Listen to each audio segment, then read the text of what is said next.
Baik, kita dimulai ya. Bismillahirrahmanirrahim. Assalamualaikum warahmatullahi wabarakatuh. Alhamdulillahirabbil alamin. Wassalatu wassalamu ala asyrofil mursalin wa ala alihi washabihi ajmain.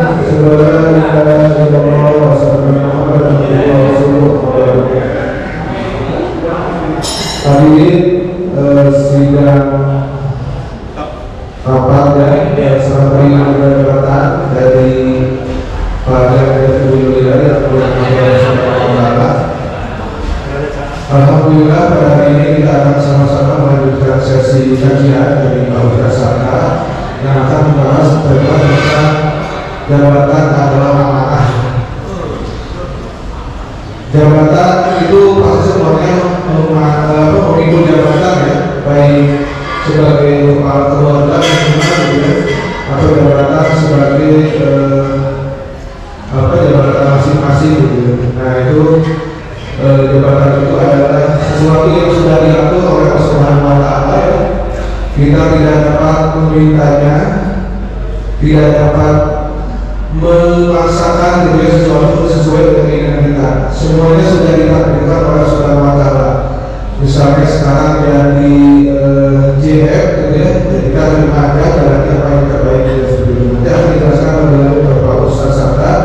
Pak Ustaz Saka ini kita perkenalkan dulu, beliau adalah sebagai mantan gitu ya, pensiunan dari pendidikan guru agama Islam di area Sunan Gunung Jati.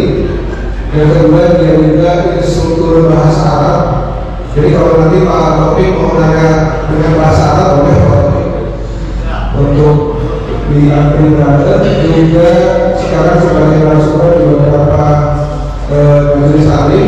Dan terakhir beliau adalah sebagai ketua Yayasan Pondok Tasbih Al-Quran Baitul Salma di Jelengkong, Palembang, Bandung. Jelengkong dekat daerah Sunan Senayan sudah dipilihnya. Yang sekarang membawakan adalah tema jabatan adalah amanah. Untuk itu kami persilakan kepada Ustaz Saka. Assalamualaikum warahmatullahi wabarakatuh.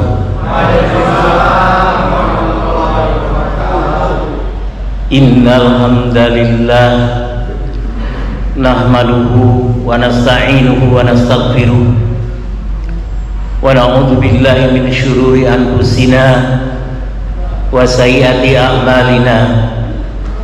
May yahdihillah fala mudilla lahu wa may yudlil fala hadiya lahu. Wa asyhadu an la ilaha illallah wahdahu la syarika lah wa asyhadu anna Muhammadan abduhu wa rasuluh. Allahumma salli ala Muhammad wa ala alihi wa ashabihi wa man tabi'ahum bi ihsanin ila yaumiddin. Amma ba'd. Ayyuhal ikhwah, arsyadani Allah wa iyyakum jami'an. Adapun pemberangkatan tasyakur binikmah atau tahadus binikmah kita pada saat ini beranjak dari Al-Quran surat 16, surat An-Nahl ayat yang ke-78. Surat An-Nahl artinya lebah. Kalau dalam bahasa daerah Sunda nyiruan atau engang. Bukan lebah bahasa Sunda, lebah bahasa Sunda, lebah dinya, lebah dia. Lebah bahasa Indonesia. An-Nahl surat yang ke-16 ayat 78. Jamaah boleh mengikuti bacaan saya. A'udzu billahi minasyaitonir rajim. Wallahu akhrajakum min butuni ummahatikum la ta'lamuna syai'an wa ja'ala lakumus sam'a wal absara wal afidah la'allakum tashkurun, yang artinya demikian, wallahu akhrajakum min butuni ummahatikum, dan Allah lah yang telah mengeluarkan kalian dari perut ibu kalian masing-masing, kecuali Adam dan Hawa. Dalam keadaan bagaimana kita waktu dikeluarkan oleh ibu kita dalam rahim masing-masing ibu kita? Dalam keadaan tidak mengetahui sesuatu apapun. La ta'lamuna syai'an. Waktu kita lahir ke dunia ini, kita tidak mengetahui sesuatu apapun, alias bodoh. Tak selembar benang pun menempel di badan kita, telanjang bulat. Wa ja'ala alaikumus sam'a wal absara wal afidah, dan Dia Allah telah menjadikan pendengaran, penglihatan dan hati. Allah berikan modal dasar 3 indra: pendengaran, penglihatan dan hati. Yang Allah berikan 3 indra tadi sebagai modal dasar manusia yang tadinya tidak mengetahui dan mengerti apapun. Seiring dengan waktu berkembang, berproses, maka jadilah kita seperti sekarang ini, berpendidikan, berumah tangga, mempunyai rumah, kedudukan dan jabatan dan lain sebagainya. Dari 3 modal dasar tadi, itu merupakan alat vital yang Allah berikan. Apa ketiga modal dasar tadi? Pendengaran, penglihatan dan hati sanubari. Allah berikan 3 modal dasar tadi, yang Allah minta hanya satu: la'allakum tashkurun, supaya kalian pandai bersyukur kepada Sang Pemberi yakni Allah. Allah berikan 3 dan Allah minta satu: la'allakum tashkurun. Ayat pembuka surat 16 ayat 28 kita rangkai dengan surat 21, surat Al-Anbiya, artinya para nabi, ayat 35. Ada surat Al-Anbiya, surat para nabi, diturunkan dulu dari Allah melalui malaikat Jibril kepada Rasul mulia di kota Mekah, termasuk kelompok surat Makkiyah. Surat yang ke-21 ayat 35. Jamaah boleh mengikuti bacaan saya. A'udzu billahi minasyaitonir rajim. Kullu nafsin dha'iqatul maut wa nabluukum bil khairi wa nabluukum bisyarri wal khairi fitnah wa ilaina turja'un. Saya minta Pak Haji Rudi baca terjemahnya, boleh minta bantuan? Al-Anbiya ayat 35. Setiap yang bernyawa akan merasakan mati. Kami akan menguji kamu dengan keburukan dan kebaikan sebagai cobaan, dan kamu akan kembalikan hanya kepada kami. Allah menyatakan lewat ayat firman sucinya tadi, setiap yang berjiwa akan merasakan mati. Allah membuka ayat firman sucinya pada ayat 35 surat 21 Al-Anbiya, setiap yang berjiwa akan merasakan mati. Kullu nafsin dha'iqatul maut. Dan Dia akan menguji kalian dengan keburukan dan kebaikan sebagai ujian atau cobaan yang sebenar-benarnya. Dan hanya kepada kamilah, kata Allah, tempat kalian berpulang. Ujian yang diberikan Allah menurut ayat tadi dua. Yang pertama keburukan, yang kedua kebaikan.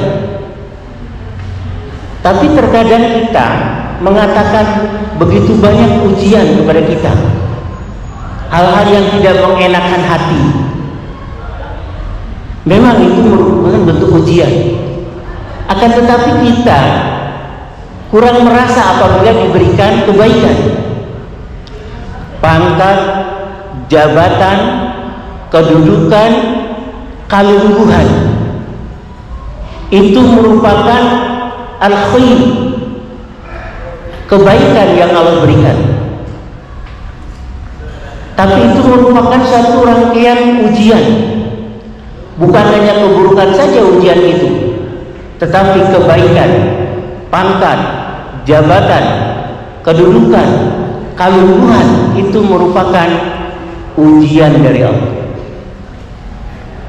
Tolong diulangi ayatnya sekali lagi. Artinya betul. Setiap yang bernyawa akan merasakan mati. Kami akan mengujikanmu dengan keburukan dan kebaikan sebagai cobaan, dan kamu akan kembalikan hanya kepada kami. Nanti di akhirat Allah meminta tanggung jawab dari orang yang diberikan kedudukan, jabatan, kalungguhan. Akan dimintai tanggung jawab sebagai ujian tadi kebaikan. Kalau kedudukan, kalungguhan, jabatan itu biasanya al-khair, kebaikan. Semuanya akan dimintai tanggung jawab oleh Allah ketika kullu nafsin dha'iqatul maut. Di ujung ayat 35 tadi Allah menyatakan wa ilaina turja'un, dan hanya kembalilah kepada kami tempat kalian kembali. Dua ayat telah kita dengarkan. Sekarang kita hubungkan dengan surat Al-Ahzab. Al-Ahzab itu artinya golongan-golongan. Diturunkan di Madinah dari Allah melalui malaikat Jibril kepada Rasul mulia, termasuk kelompok surat Madaniyah. Ayatnya 72. Ayat ini sudah populer di telinga kita. Pada waktu musim Ramadan tadarus berulang-ulang dilewati ayat ini.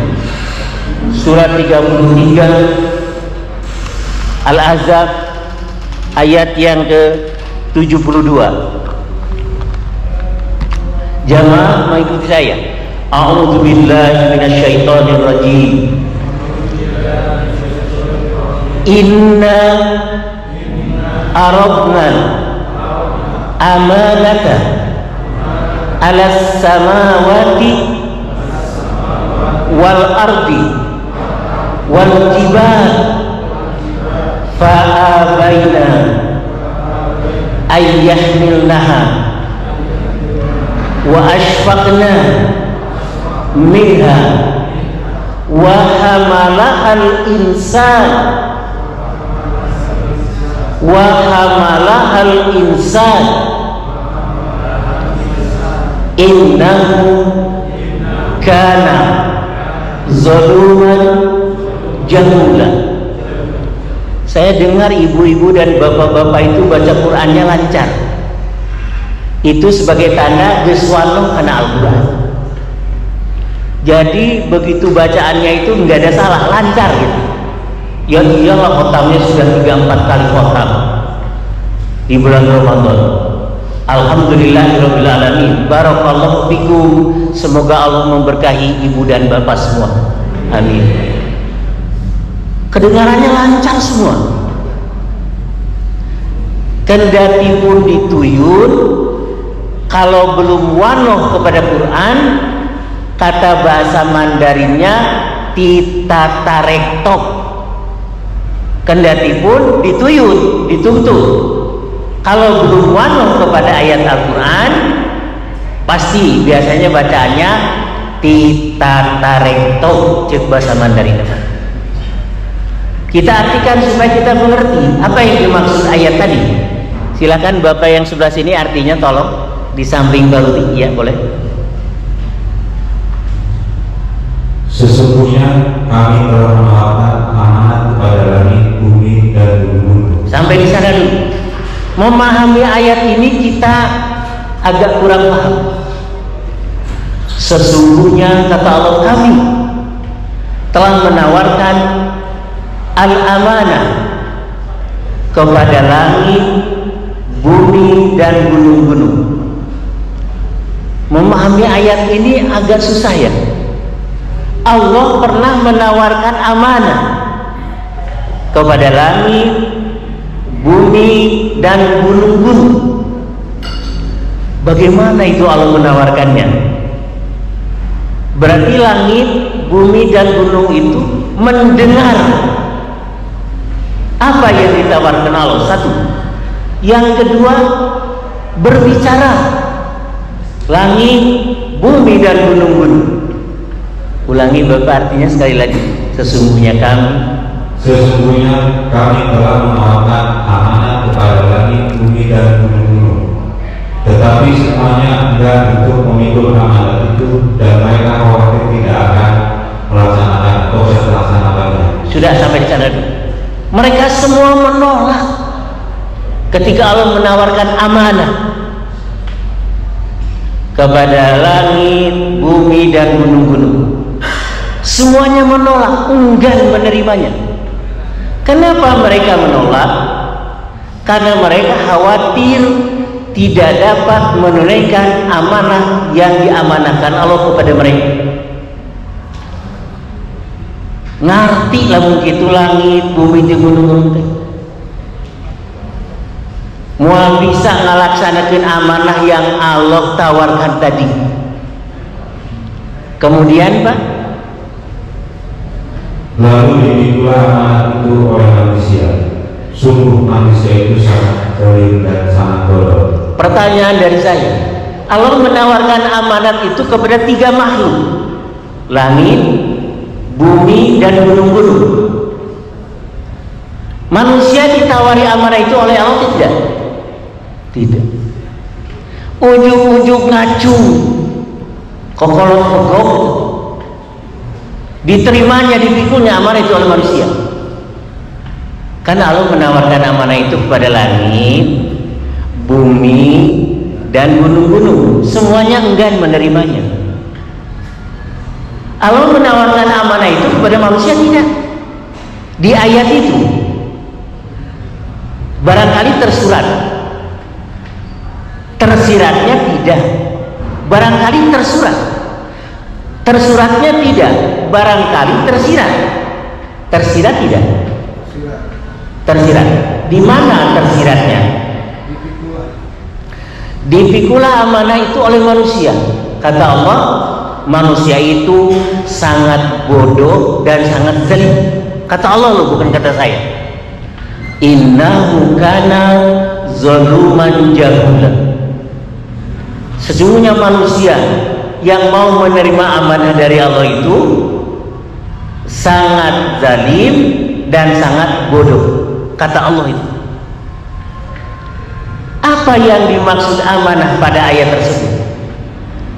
Ibu, amanah itu secara bahasa etimologi artinya apa?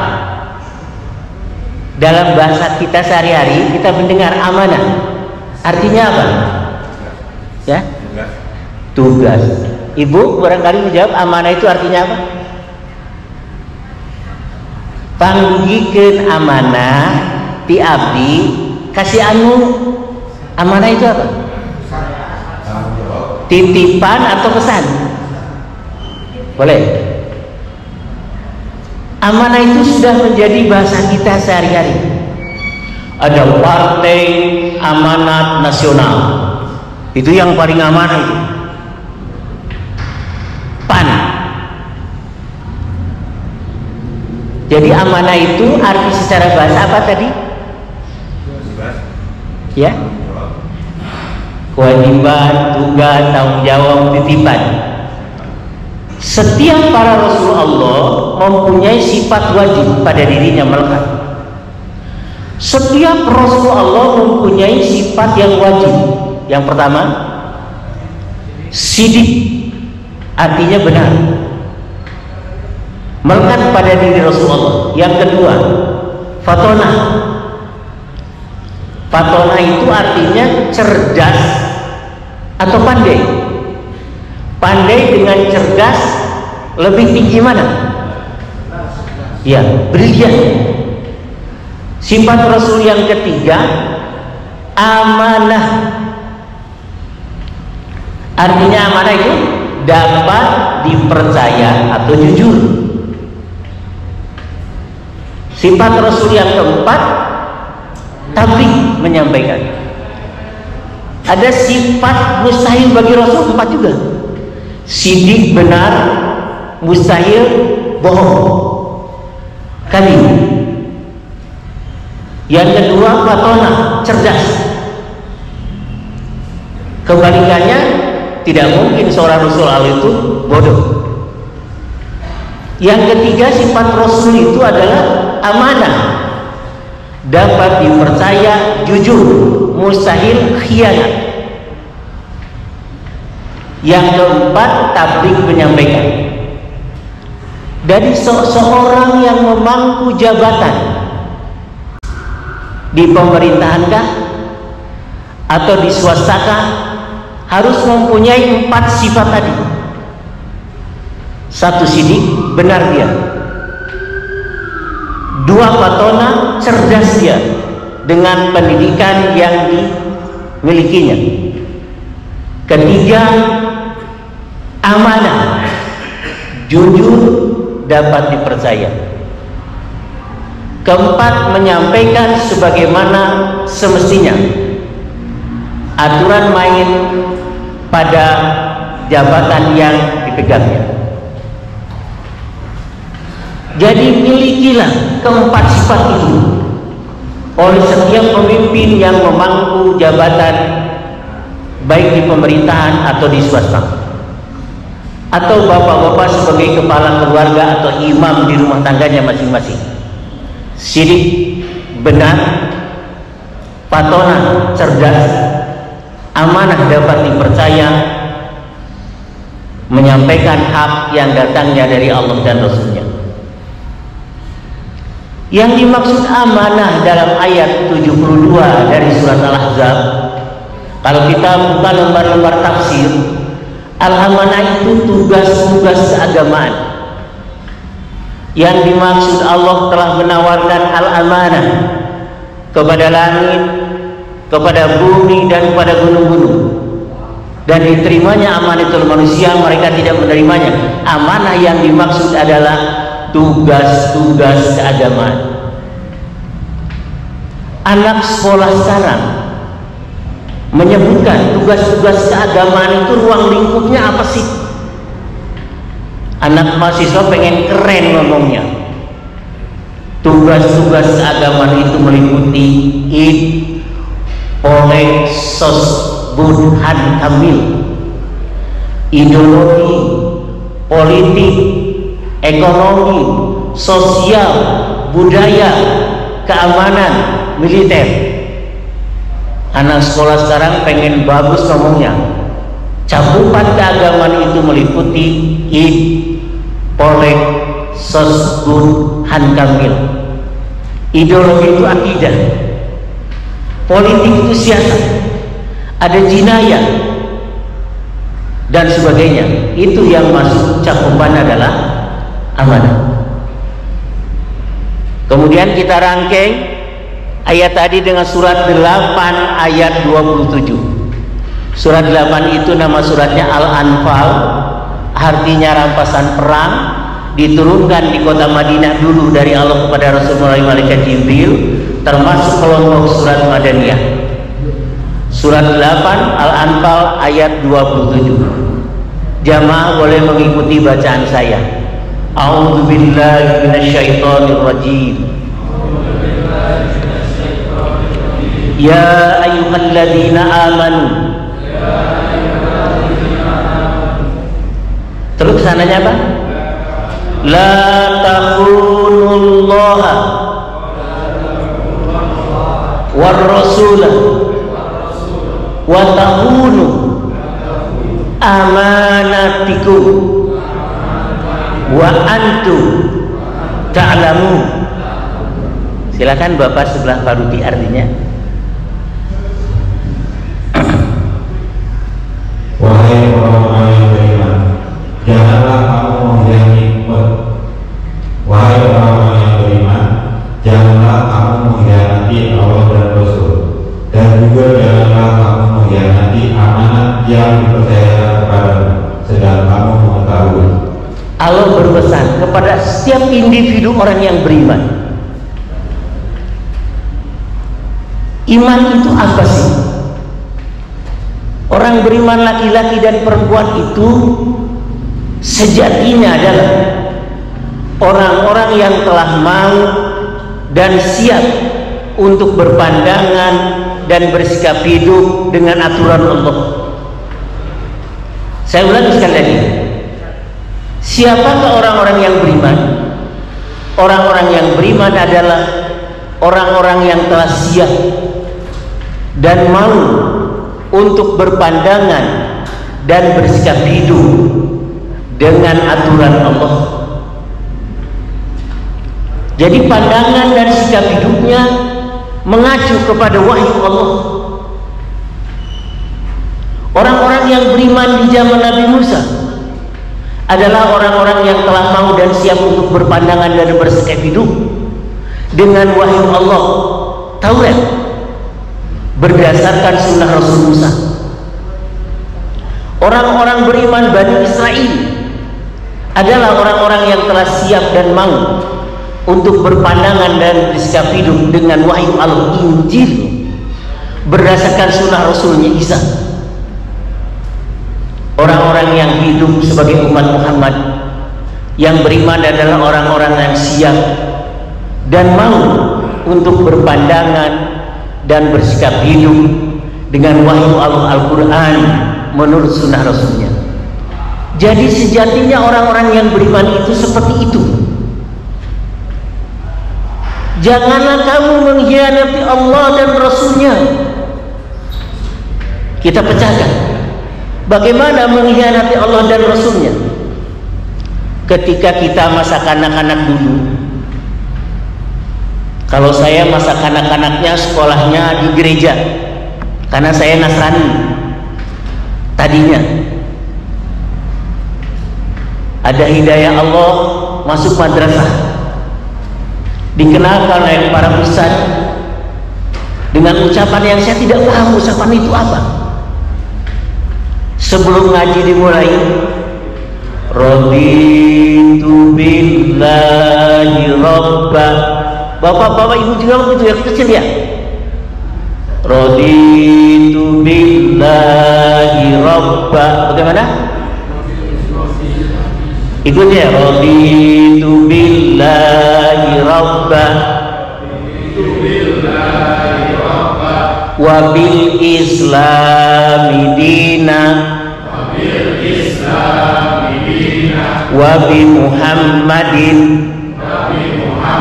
sallallahu alaihi wasallam nabiyya wa rasulah.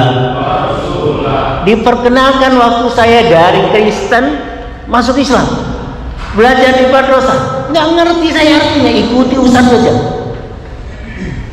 Robbi zidni ilma warzuqni fahma, dan doa-doa lainnya. Allahumma nawwir qulubana bi nuri hidayatika kama nawartal arda bi nuri syamsika abadan abadan ya arhamar rahimin. Ikuti saja. Saya tidak nanya arti waktu itu. Ternyata kesini saya pengen tahu artinya apa itu. Artinya apa? Raditu billahi rabban.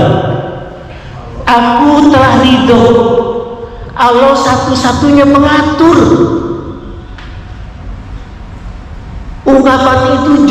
kita kepada Allah. Hamba telah ridho Allah sebagai satu-satunya pengatur hidup dan kehidupan ini. Kalau Allah satu-satunya pengatur, kenapa waktu orang tua meninggal warisan tidak dipakai memakai konsep Islam? Cek indung nate nulalaki anak emak, nu awewe oke anak emak, urang saruakeun bae supaya adil. Kalimat supaya adil artinya menganggap Allah tidak adil, Rasul tidak adil. Kalau Allah dan Rasul sudah tidak dianggap adil, siapa lagi yang adil kalau bukan PKS? Secara tidak langsung dia mengatakan bagi ratawe dolalaki anak emak, awe oke anak emak, marah adil. Tersurat pada kata itu menganggap Allah tidak adil. Kalau Allah dan Rasulnya sudah dianggap tidak adil, siapakah lagi yang adil? Ternyata konsekuensi dari kalimat raditu billahi robba itu sampai ke titik sana. Hamba ridho Allah sebagai satu-satunya pengatur hidup dan kehidupan hamba. Wabil Islami dina, dan Islam sebagai sistem hidup. Kata anak sekolahan way of life.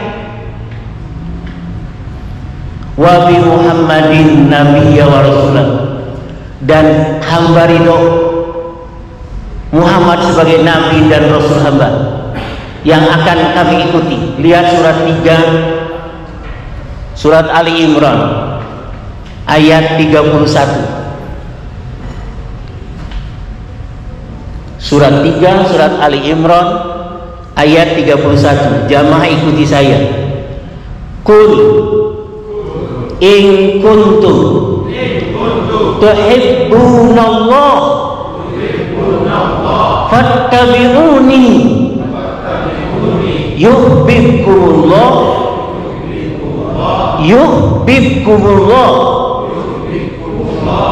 wa yaghfir lakum dzunubakum wallahu ghafurur rahim.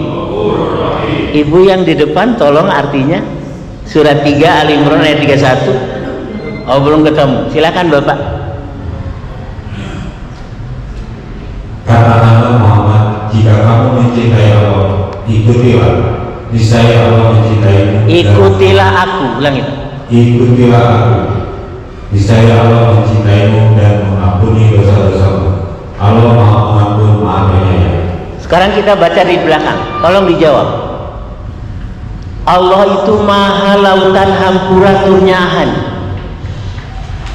Kita ingin dicintai dan diampuni dosa oleh Allah? Ingin. Caranya tidak ada lain, tidak ada bukan. Tunjukkan, buktikan cinta kita kepada Allah dengan mengikuti Rasul. Katakanlah olehmu hai Rasul, in jika kuntum keadaan kalian tuhibbunallah, benar-benar mencintai Allah, fattabi'uni, ikuti aku, kata Rasul. Dengan mengikuti Rasul, dengan mengitbai Rasul, Allah akan mencintai kalian dan akan mengampuni dosa-dosa kalian. Luar biasa nih ayat. Syaratnya cuma satu, buktikan cinta kita kepada Allah dengan mengikuti Rasul Muhammad.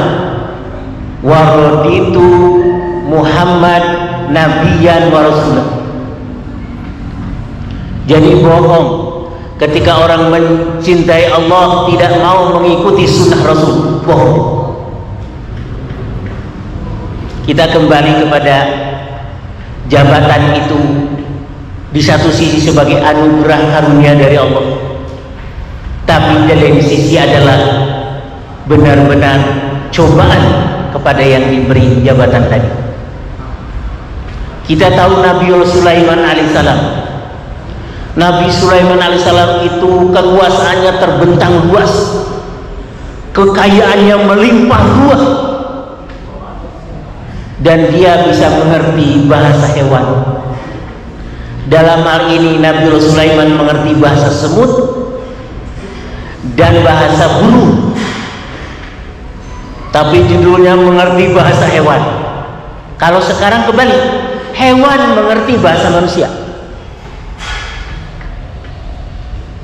Dia dapat memerintahkan setan dan jin untuk membangun istana Solomon. Kekuasaannya terbentang luas, kekayaannya melimpah ruah, kepandaiannya sampai mengerti bahasa hewan. Bagaimana Nabi Sulaiman alaihissalam berkata dalam surat yang ke-27 ayat yang ke-40. 27 nama suratnya An-Naml. An-Naml artinya semut. Nanti ada panitia peringatan apa menyebutkan akan dibacakan surat Sirim. Ayat ada surat Sirim, ada surat gajah, ada surat Nyiruan. Nggak disebut artinya, nama suratnya disebut. Surat An-Naml ayat 40. Ketika Nabi Sulaiman berkata kepada para menterinya, tolong, siapa di antara kalian yang dapat memindahkan singgasana Ratu Balkis di Yaman Utara, negeri Sabah? Ngacunglah seorang jin yang disebut Ifrit. Saya Baginda Raja sanggup memindahkan singgasana Ratu Balkis di hadapan Anda sebelum Anda berdiri dari duduk. Luar biasa teknologi apa itu? Siapa yang ngomong itu? Jin Ifrit. Ada seorang dari ahli kitab berkata, terlalu lama Baginda Raja, saya akan sanggup memindahkan singgasana Ratu Balkis dari negeri Yaman, negeri Sabah, Yaman Utara sebelum mata Anda berkedip. Hebat mana? Hebat jin dari kalangan Ifrit atau hebat manusia yang mengerti kitab Taurat? Hebat ahli kitab itu. Terlalu lama kalau Anda duduk berdiri, terlalu lama. Saya sanggup memindahkan singgasana Ratu Balkis sebelum mata Anda berkedip. Berapa detik itu? Ini teknologi waktu itu, Pak. Artinya, Pak, tolong ayat 40. Ya. Iya, ibu saja, ibu silahkan. Seorang yang punya ilmu dari kitab berkata, aku akan membawa singgasana itu kepadamu sebelum matamu berkedip. Sebelum mata berkedip itu sebelum duduknya, berdiri dari duduknya, ayat mana? Ya, 39-nya tolong Bu. Ifrit dari golongan jin berkata, akulah yang akan membawanya kepadamu sebelum kau berdiri dari tempat dudukmu, dan sungguh aku kuat melakukannya dan dapat dipercaya. Jadi jin teknologinya dengan manusia canggih mana? Menurut ayat itu?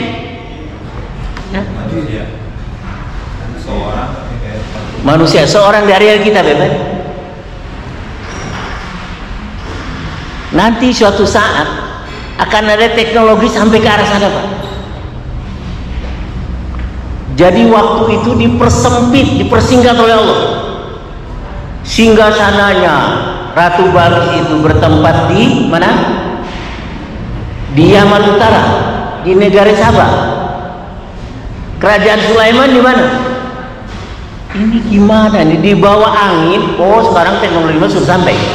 Kita SMS berapa detik sampai sih? Coba ke HP Bapak.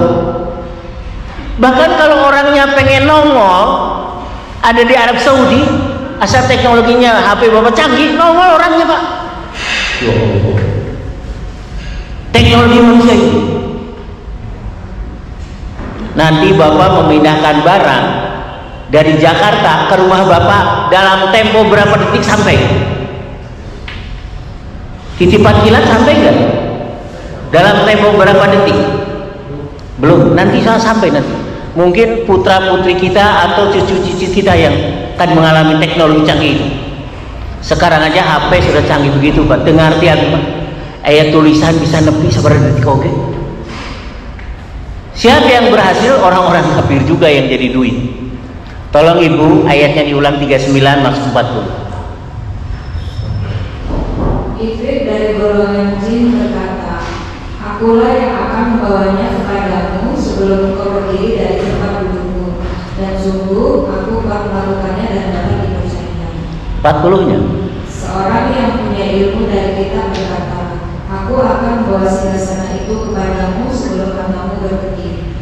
Maka ketika dia, Sulaiman, melihat singgasana itu terletak di hadapannya, dia pun berkata, ini termasuk karunia Tuhanku untuk mengujiku, apakah aku bersyukur atau mengingkari? Sudah, sampai di sana saja. Setelah jelek itu singgasana itu bangsa ada di hadapan Raja Sulaiman, di hadapan Raja Sulaiman, apa kata Nabi Sulaiman?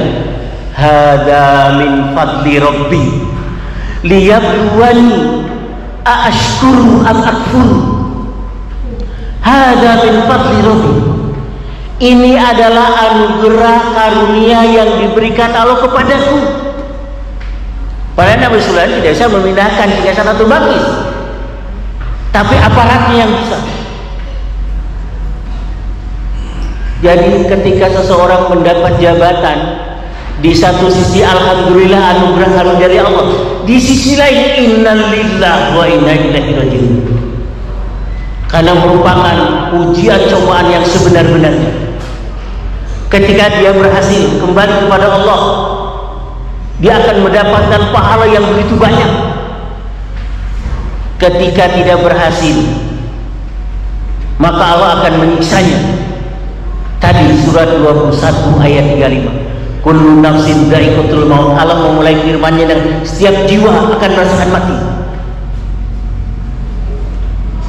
Ujung ayatnya wa ilaina turja'un. Tengah ayatnya wa nabluhu bisyarri wal khairi fitnah. Jadi boleh bersyukur dapat jabatan karena anugerah karunia dari Allah. Ucapkan hamba boleh. Karena tidak sembarang orang menempati kedudukan yang tinggi. Jabatan itu sebuah anugerah karunia dari Allah. Kedudukan. Tapi ingat, suatu saat akan dimintai tanggung jawab. Bagaimana Nabi Sulaiman, kekuasaannya terbentang luas, kekayaannya melimpah ruah, berkata hada min fadli Rabbi. Ini semua adalah anugerah karunia dari Rabbku sebagai pemberi untuk menguji aku, liyabluwani, kata Nabi Sulaiman, aashkuru am akfur. Apakah aku termasuk orang yang pandai bersyukur atau sebaliknya mengingkari nikmat yang Allah anugerahkan karunia kepadanya? Catat dan ingat surat 27, konteksnya dari 39 dan 40. Ingat, jabatan ini sebuah amanah yang Allah berikan kepadanya. Bisa selamat dengan jabatan, bisa tidak selamat dengan jabatan di hari perhitungan amal nanti. Ayat penutup saya berikan, ikuti saya. Hadza min fadli Rabbi liyabluwani aashkuru am akfur. Ulangi artinya, Bu. Nabi Sulaiman berkata hadza min fadli Rabbi. Ibu, artinya ini adalah karunia anugerah dari Tuhanku. Ini termasuk karunia Tuhanku untuk mengujiku. Apakah aku bersyukur atau mengingkari? Sudah. Apakah aku menjadi abdan syakur atau yang mengkufuri nikmat pemberian Allah? Camkan itu, Nabi Sulaiman itu seorang raja, kekuasaannya terbentang luas, kekayaannya melimpah ruah. Kalimat yang terucap dari mulutnya, hada min fadli Rabbi aashkuru am akfur. Ketika saya masuk ke rumah seorang orang Arab, Di kamar tamunya tertulis kaligrafi, hada min fadli rabbi aashkuru am akfuru. Coba tulis di rumah bapak, kaligrafi yang indah tapi dapat terbaca, jangan tidak terbaca. Hada min fadli rabbi, semuanya ini anugerah karunia dari Allah. Bapak dapat menjadi PNS, pegawaian senang. Jarang orang dapat dianugerahi menjadi PNS, ASN. Hada min fadli rabbi. Kalau sampai nanti pensiun, digaji bungi singna, kiihna, sarena digaji. Karena bakti bapak tadi kepada negara. Saya cukupkan kajian hari ini, siang ini, sampai dengan kalimat hada min fadli rabbi aashkuru am akfuru. Semuanya ini anugerah karunia dari Tuhanku untuk mengujiku, apakah aku menjadi hamba yang bersyukur atau menjadi hamba yang kufur nikmat. Intinya di situ. Mudah-mudahan keterangan yang singkat ini dapat kiranya memotivasi kita bersama untuk lebih getol, lebih rajin mentadarusi ayat-ayat Al-Quran disertai hadis-hadis mulia Rasulullah SAW. Aqulu qawli hadza wastaghfirullahal azim li wa lakum wa taqabbalallahu minna wa minkum tilawatahu innahu huwas samiul alim. Wallahu a'lamu bissawab. Subhanakallahumma wa bihamdika asyhadu an la ilaha illa anta astaghfiruka wa atubu ilaik. Wa akhiru da'wana anil hamdulillahi rabbil alamin. Alhamdulillah rabbil alamin. Bapak sekalian, ada pertanyaan? Ada? Oh, ada sesi tanya jawabnya nih, seru nih. Boleh lah. Ada pertanyaan? Kalau ada, cukup? Boleh? Boleh. Siapa? Ya, amanat. Ada seninya nih ngaji nih. Assalamualaikum warahmatullahi wabarakatuh. Waalaikumsalam warahmatullahi wabarakatuh. Ya. Saya Topik Hidayat, Pak. Kebetulan ini di Barindas juga. Oh iya. Iya. Ada satu hal yang mau disampaikan, Pak. Saya tuh memang menjabati satu jabatan, Pak. Puji syukur alhamdulillah, tapi jabatan itu sepertinya apakah itu ikhtiar ataupun ya pemberian yang tadi. Nah, yang coba saya sampaikan tadi, Bapak sampaikan bahwa ketika kita selaku ASN terutama menjabat satu jabatan itu harus menerapkan 4 sifat Nabi yang tadi disampaikan. Nah, ketika jabatan itu saya sadar, tapi 4 sifat tadi, Pak, tidak kita miliki. Apakah tetap 4 sifat itu harus dimiliki atau diterapkan, Pak, diimplementasikan? Kalau memang harus wajib, pertanyaannya begini, Pak. Amanah dapat dipercaya, terutama yang cerdas, Pak. Kalau kita tidak cerdas atau dari 3 komponen atau sifat tadi tidak kita miliki, sebetulnya dampak apa ya? Apakah kita termasuk orang yang berdosa atau apa gitu, Pak? Sementara semua itu kan apakah pemberian dari Allah Subhanahu Wa Taala atau bentuk dari ikhtiar yang kita itu? Itu mungkin Pak Ustaz. Assalamualaikum warahmatullahi wabarakatuh. Iya. Sebetulnya Allah itu mengajak ideal. Hanya saja kita diajak oleh Allah ideal itu kadang-kadang terbatas kemampuan. Kemampuan pun diaturkan Allah. Sampai-sampai kelemahan juga merupakan qadar atau takdir. Jadi silakan Bapak berupaya maksimal dulu. Setelah berupaya maksimal, tawakal kepada Allah. Pinter, cerdas itu bertiga tingkat, Pak. Kalau Rasul Allah ideal memang, karena dibimbing wahyu. Kita ingin ideal seperti Rasulullah, akan tetapi kemampuan kita terbatas. Nggak masalah asal Bapak sudah berikhtiar maksimal. Kemudian bertawakal kepada Allah dan selalu mohon pertolongan Allah untuk memecahkan segala masalah problem di kantor atau dimanapun Bapak berada. Libatkan Allah, karena mengingat kita kemampuannya sangat-sangat terbatas. Betul Pak, Rasul Allah itu ideal sekali, patonah, cerdas, amanahnya dapat dipercaya, jujur. Apa kita si ideal Rasul Allah? Tentunya tidak. Tapi dalam hal sehari-hari libatkan Allah. Dalam permasalahan apapun di kantor Bapak, libatkan Allah, karena kita makhluk yang lemah.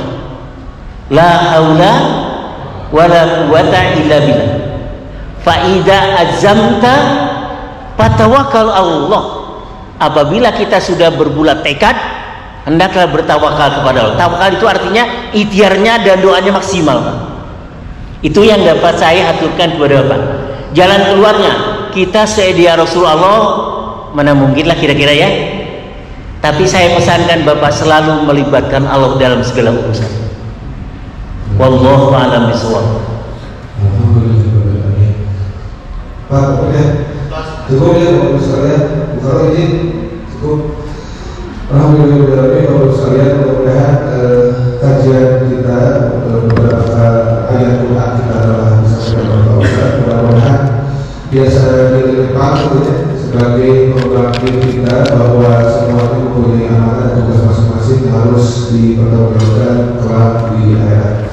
Mudah-mudahan dalam menjalankan amanah masing-masing ini kita selalu mendapat bimbingan Allah Subhanahu wa taala. Amin ya Allah, amin. Kita masing-masing gitu ya.